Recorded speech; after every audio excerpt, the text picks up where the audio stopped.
चलो hello students, शुरू करें लेक्चर आज का। ठीक है, चलो याद कर लेते लास्ट लेक्चर में क्या किया।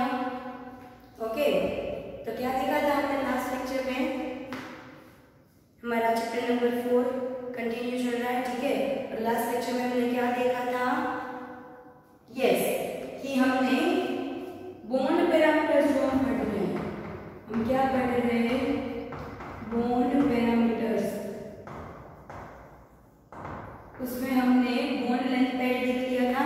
उसके बाद बॉन्ड एंगल और बॉन्ड एंथैल्पी क्या होती है वो पढ़ा था, ठीक है। बॉन्ड एंगल मतलब कि जिस ऑर्बिटल के इलेक्ट्रॉन्स बॉन्ड बनाने में यूज होते हैं उन दोनों ऑर्बिटल्स के बीच का angle.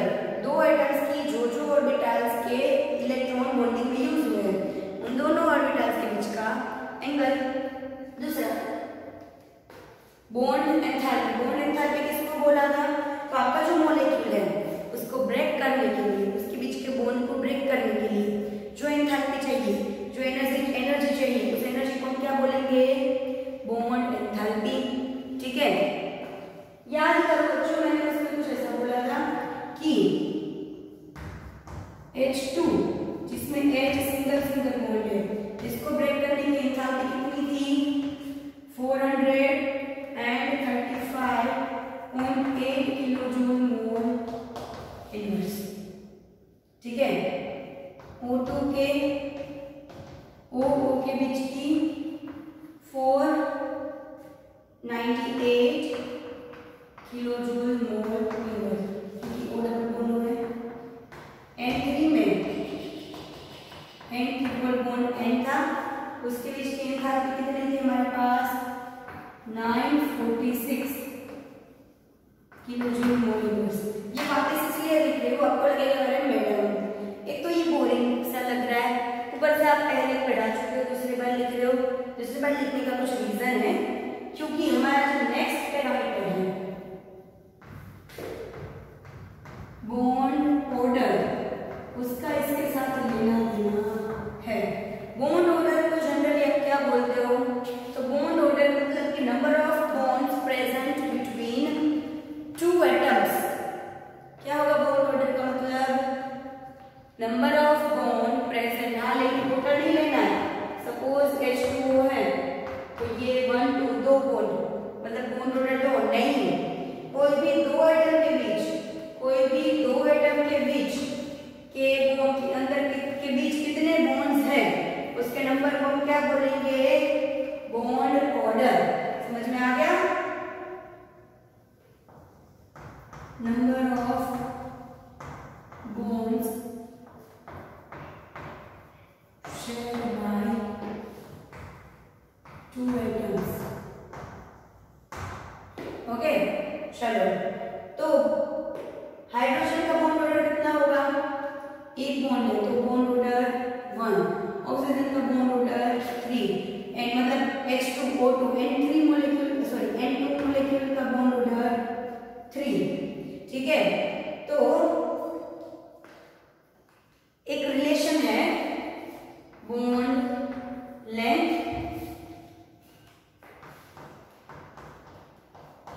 Bond enthalpy and bond order का। क्या रिलेशन है कि जैसे जैसे आपका बॉन्ड ऑर्डर बढ़ेगा, सपोज हाइड्रोजन का बॉन्ड ऑर्डर 1 है तो देखो एंथैल्पी कैसी है? कम है। किससे?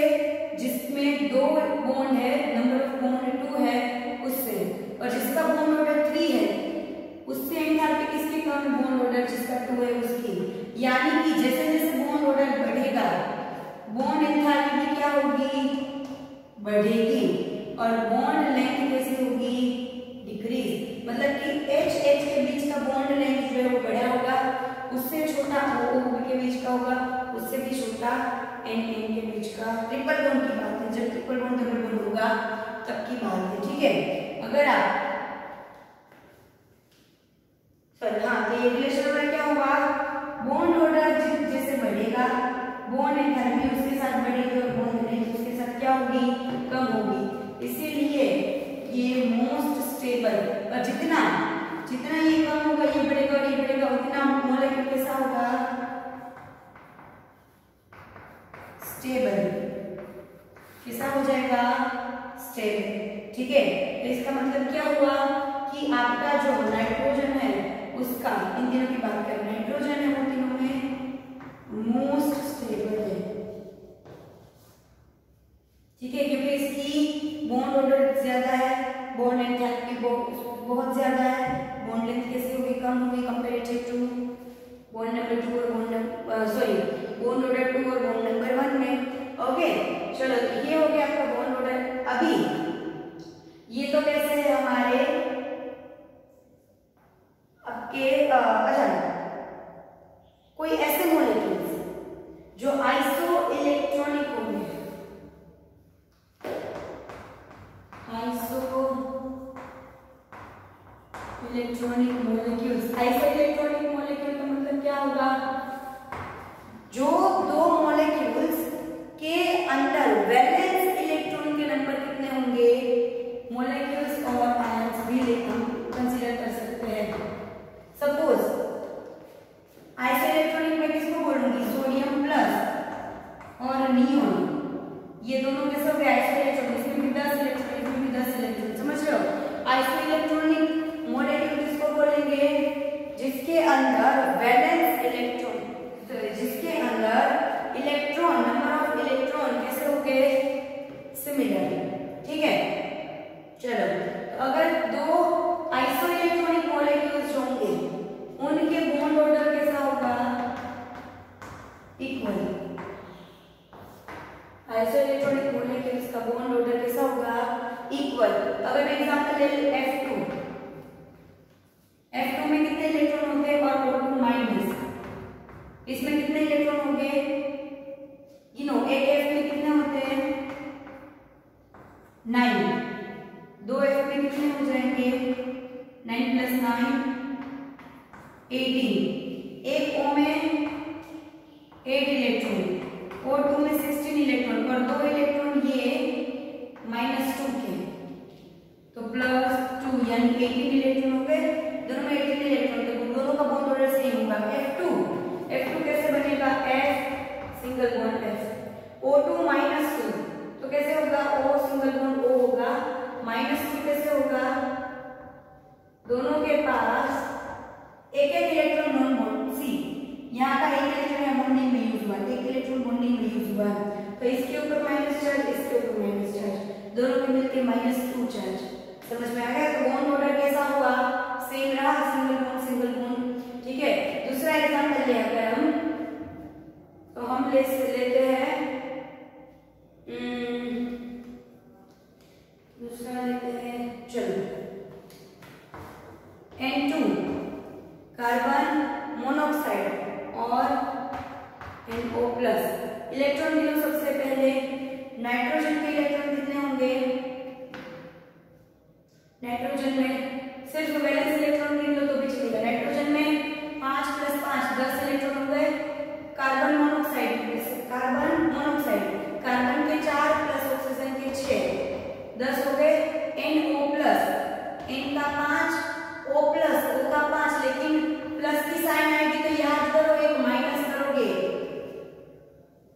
जो आपका लुईस स्ट्रक्चर बनाने का रूल नंबर 2 कि केटायन होगा तो इलेक्ट्रॉन माइनस होगा, तो क्या हो गया 5 + 6 -1 यानी 10, 10 तीनों में कैसे है, 10 इलेक्ट्रॉन है, तो बॉन्डिंग किस तरह से होगा, N2 की बॉन्डिंग क्या होती है, N ट्रिपल बॉन्ड N, तो इसकी भी C ट्रिपल बॉन्ड O और इसकी भी N ट्रिपल बॉन्ड O। सी लॉजिक भी लग रहा है, क्या होगा, इसके पास 3 बॉन्ड में है तो 2 इलेक्ट्रॉन लोन पेयर में रहे, CO का हमने कल ही डिराइव किया था कि इसके पास क्या रहता है,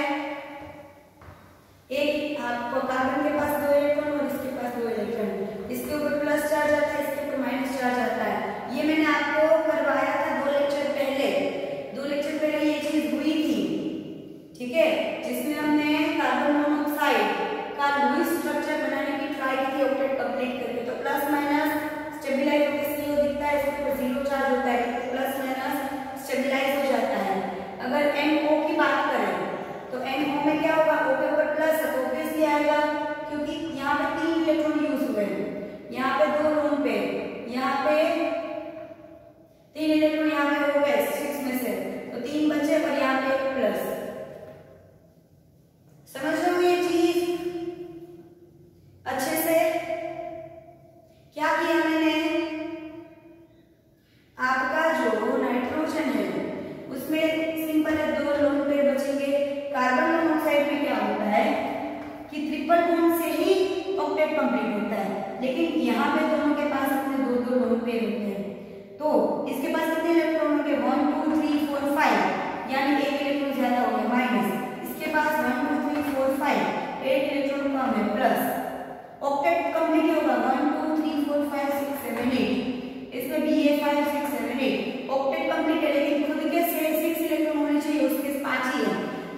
ये है आपका बॉन्ड ऑर्डर। उसके बाद एक टॉपिक हमारे पास जो आता है, लिख लो पहले फटाफट से, फिर आगे जाते हैं। चलो फिफ्थ जो हम देखने वाले पैरामीटर वो है रेजोनेंस स्ट्रक्चर। क्या होता है बच्चों? Structure, resonance structure.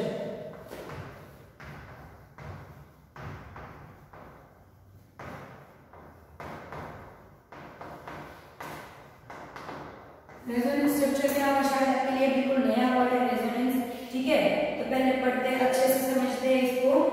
तो कई बार क्या होता है कि आप जो पैरामीटर्स फाइंड करते हो, बॉन्ड पैरामीटर्स, आप जो बॉन्ड पैरामीटर्स फाइंड करते हो वो चाहे बॉन्ड लेंथ ले लो, बॉन्ड ऑर्डर ले लो, ठीक है, वो आपको जो एक सिंगल स्ट्रक्चर से पूरा एक्सप्लेन नहीं हो पाता। मतलब आपने खुद से बनाया एक स्ट्रक्चर, ठीक है, और आपने स्पेक्ट्रोस्कोपी से उसी मॉलिक्यूल को देखा, तो स्पेक्ट्रोस्कोपी या किसी भी इंस्ट्रूमेंट की मदद से जो उसके बॉन्ड के पैरामीटर्स मिल रहे हैं वो किसी एक सिंगल स्ट्रक्चर से समझाना इम्पॉसिबल हो रहा है, ठीक है, कि कोई एक स्ट्रक्चर पूरी तरह से उसको सेटिस्फैक्टरी एक्सप्लेनेशन नहीं दे पा रहा है।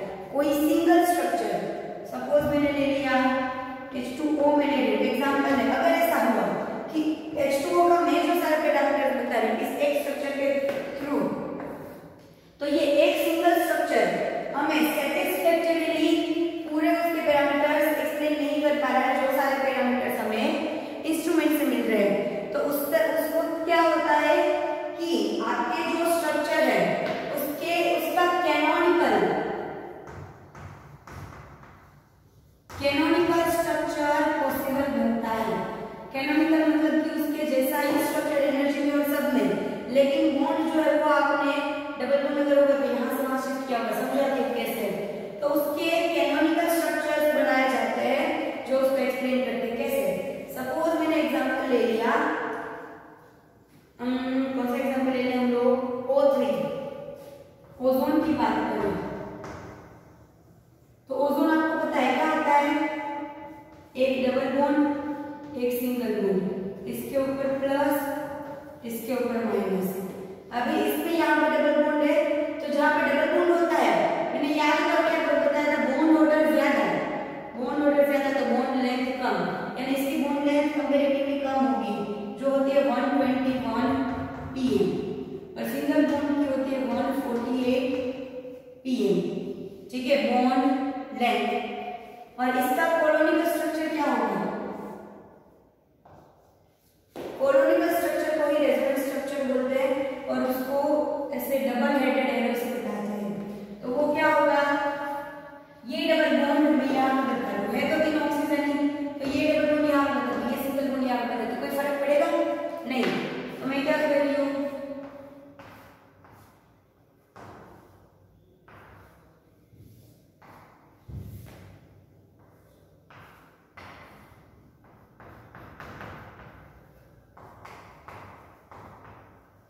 ये क्या हो गया इसका, ये क्या हो गया इसका, कैसा स्ट्रक्चर, कैनोनिकल, कैसा हो गया,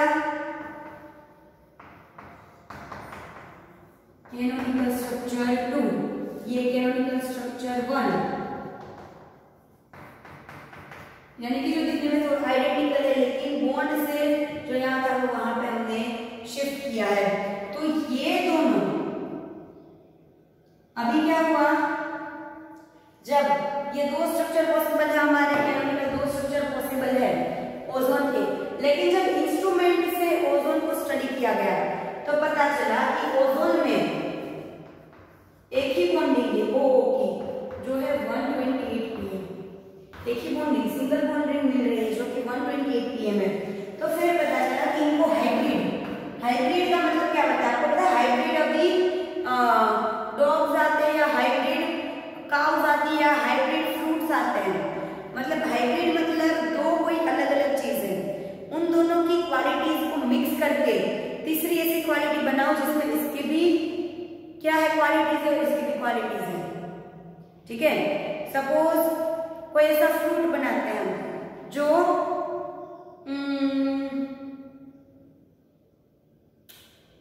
सपोज में हमने एप्पल ले लिया और हमने ले लिया आपके जो नाशपाती आते हैं वो, तो उन दोनों को आपने क्या किया, उन दोनों ने कुछ कुछ क्वालिटीज को मिक्स किया और एक फ्रूट बनाया जो ना ही एप्पल जैसा है ना, मतलब कुछ कुछ एप्पल जैसा है, कुछ कुछ नाशपाती जैसा है, दोनों का मिक्सचर है, तो उसको क्या बोलेंगे, hybrid.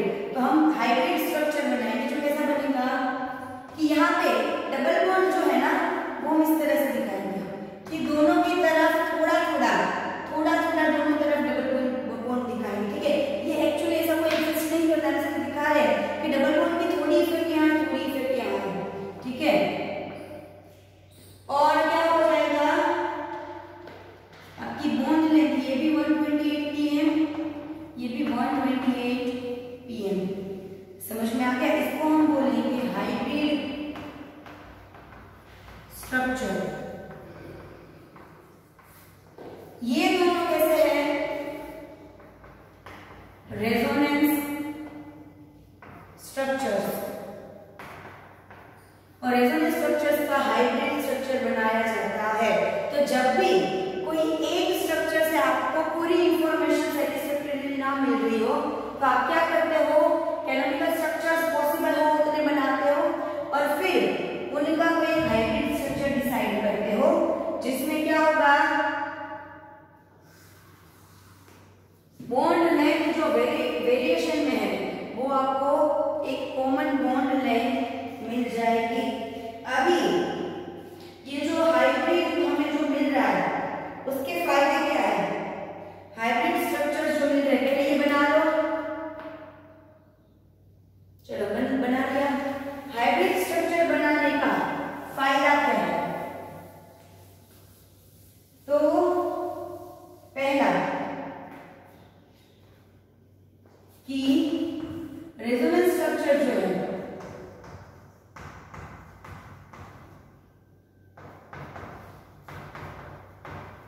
Stabilises molecule by having less energy। क्या होगा, sorry, resonance by forming hybrid structure with lower energy। आपके जो मॉलिक्यूल होगा, ठीक है, आपको पता है जिसकी, अगर मैं यहाँ पे खड़ी हूँ मेरी एनर्जी जितनी कम है, देखो कंफ्यूज ना होना, एक होती तोड़ने की एनर्जी, तोड़ने की एनर्जी ज्यादा दोगे उतना ज्यादा स्टेबल, और उसकी खुद की एनर्जी जितनी कम उतना ज्यादा स्टेबल, समझ रहे हो। खुद की एनर्जी जितनी कम होगी उतनी बाहर से तोड़ने के लिए एनर्जी देनी पड़ेगी ना, और अगर मेरे खुद के पास ज्यादा एनर्जी है तो मुझे तोड़ने के लिए बाहर से एनर्जी देने की क्या जरूरत है। तो जितनी खुद की एनर्जी कम उतना ज्यादा स्टेबल। तो किसी भी स्ट्रक्चर, कोई भी मॉलिक्यूल है, उसका जो रेजोनेंस स्ट्रक्चर होता है उससे ज्यादा वो क्या करता है, आपके मॉलिक्यूल को स्टेबलाइज करता है। किस तरह से स्टेबलाइज करता है, तो वो क्या करता है, आपकी जो हाइब्रिड स्ट्रक्चर जो बनता है वो एनर्जी में बहुत लो होता है। ओके, तो ये एक फायदा हो गया। दूसरा, वो क्या करता है, it averages bond length as a whole. इसका मतलब क्या होगा, सब अगर दो तीन तरह की बॉन्ड लेंथ है, दो तीन तरह की बॉन्ड लेंथ है, जैसे O3 में थी, दो थी, 148 एंड 121, तो उसने क्या किया, एवरेज बॉन्ड लेंथ दे दी। एवरेज बॉन्ड लेंथ सबकी एज अ होल, मतलब कि पूरे के लिए सारे जितने भी बॉन्ड है सबके लिए उसने क्या दे दिया, एक एवरेज बॉन्ड लेंथ दे दी। तो एक एवरेज बॉन्ड लेंथ आ जाएगी, उसकी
स्ट्रक्चर, उसमें ही एग्जिस्ट करेगा, इसमें एग्जिस्ट नहीं करेगा।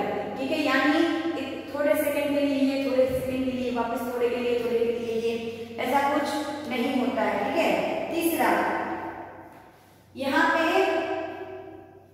किसी भी तरह का इक्विलिब्रियम इसमें नहीं होता कि चलो थोड़ी देर ये, थोड़ी देर ये और ये इक्विलिब्रियम आ गया, नो, ऐसा कुछ भी नहीं होता है। ठीक है, और फोर्थ, लुईस स्ट्रक्चर जो होते हैं, लुईस स्ट्रक्चर, आपके हाइब्रिड स्ट्रक्चर जो होते हैं उसमें क्या होता है, हाइब्रिड स्ट्रक्चर में क्या होता है, ओजोन पैनल,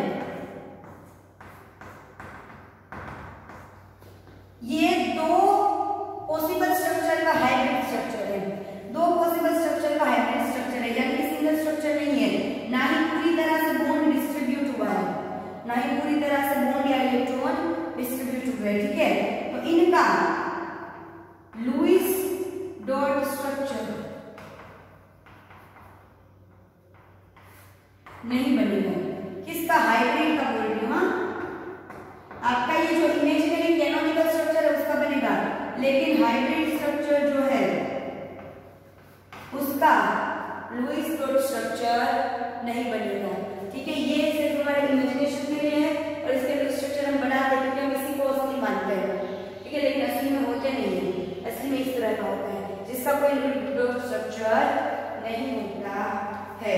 ठीक है, चलो अभी एग्जांपल क्या आपके लिए दिए हैं, एग्जांपल नंबर पहले लिख लो, फटाफट से लिखो। चलो पोज करके लिख दिया था ना। अभी अब ये सब हम किसमें कर रहे हैं, ओजोन ओजोन ओजोन। आपको लगेगा मैडम दूसरे तो कोई एग्जांपल दो ऐसे, आपके टेक्स्ट बुक में आपको प्रॉब्लम नंबर 4.3 और 4.4 दिए हैं जिसमें आपको CO3-2 और कार्बन डाइऑक्साइड इनके कैनोनिकल स्ट्रक्चर्स और हाइब्रिड कैनोनिकल स्ट्रक्चर्स दिखाने हैं। तो सबसे पहले CO3 की बात करें। CO3 में कैसा होगा, पहले तो इसका डॉट स्ट्रक्चर बना के बॉन्डिंग देखते हैं। कार्बन बीच में होगा क्योंकि उसकी इलेक्ट्रोनेगेटिविटी ऑक्सीजन से कम है, कार्बन की तरह पे ऑक्सीजन। ठीक है, ऐसा कुछ होगा। अभी पहले देखते हैं सबके पास इलेक्ट्रॉन, कार्बन के पास 4 इलेक्ट्रॉन, कार्बन के पास 4 इलेक्ट्रॉन है, 1 2 3 इलेक्ट्रॉन हो गए। तो किसी एक जगह पे वो 2 इलेक्ट्रॉन शेयर करेगा। ठीक है, वहां पे जो ऑक्सीजन होगा वो अपने 2 इलेक्ट्रॉन शेयर करेगा, बाकी जो ऑक्सीजन है वो अपने एक इलेक्ट्रॉन शेयर करेंगे। ठीक है, तो ये बॉन्ड बन गया, ये बॉन्ड और ये बॉन्ड। इन दोनों का के पास लोन पेयर ऑफ इलेक्ट्रॉन 2 है और एक एक्स्ट्रा इलेक्ट्रॉन माइनस में होगा क्योंकि उसने यहाँ पे बॉन्ड नहीं बनाया है, वैसे यहाँ होगा। लोन पेयर के लिए माइनस नहीं दिखाओगे, लेकिन अगर सिंगल इलेक्ट्रॉन बचता है तो उसके लिए आप क्या दिखाते हो, माइनस।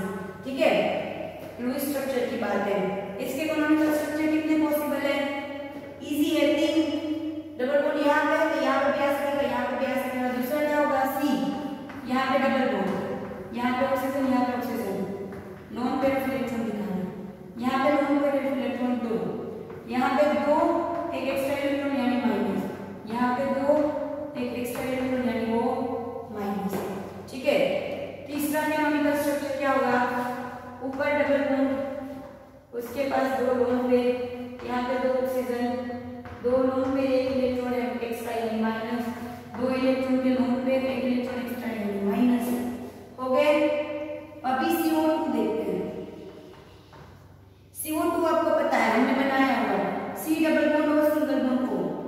ठीक है, यहाँ पे क्या हो रहा है, कार्बन के ही दोनों इलेक्ट्रॉन यहाँ पे यूज हुए, यानी इसके पास 6 के 6 इलेक्ट्रॉन हमारे पास है, इसके पास 2 लोन पेयर इलेक्ट्रॉन है, इसके ऊपर माइनस, कार्बन के 4 इलेक्ट्रॉन यहाँ पे यूज हो गए।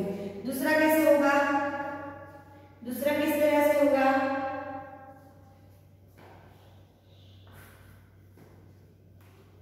कैनोनिकल स्ट्रक्चर, ये डबल बॉन्ड यहाँ पे, ये सिंगल ऑक्सीजन यहाँ पे, यानी कि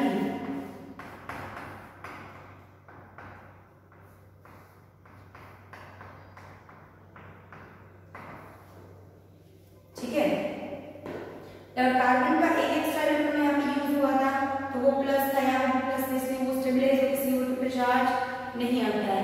समझ में आ गया क्या हुआ? तो ये हो गए CO2 के रेजोनेंस, ये हो गए CO3 के रेजोनेंस। ये आपके प्रॉब्लम नंबर 4.3 और 4.4 है। ठीक है, तो ये हमने देख लिया रेजोनेंस। ठीक है, ये हमारे पास फिफ्थ पैरामीटर ऑफ बॉन्ड। अभी उसके बाद हम देखने वाले हैं पोलैरिटी ऑफ बॉन्ड। पोलर क्या होता है, वो वर्ड का मतलब क्या होता है, सब कुछ जो है वो अभी हम नेक्स्ट लेक्चर में देखेंगे। ठीक है, होमवर्क में क्या करोगे? होमवर्क में क्या करोगे? जो करवाया वो 2 टाइम्स प्लस NO2, इसका रेजोनेंस स्ट्रक्चर आपको, इसके रेजोनेंस स्ट्रक्चर जितने भी पॉसिबल है वो आपको मुझे दिखाने हैं। किसके? NO2 के जितने भी पॉसिबल रेजोनेंस स्ट्रक्चर है वो आपको मुझे दिखाने हैं।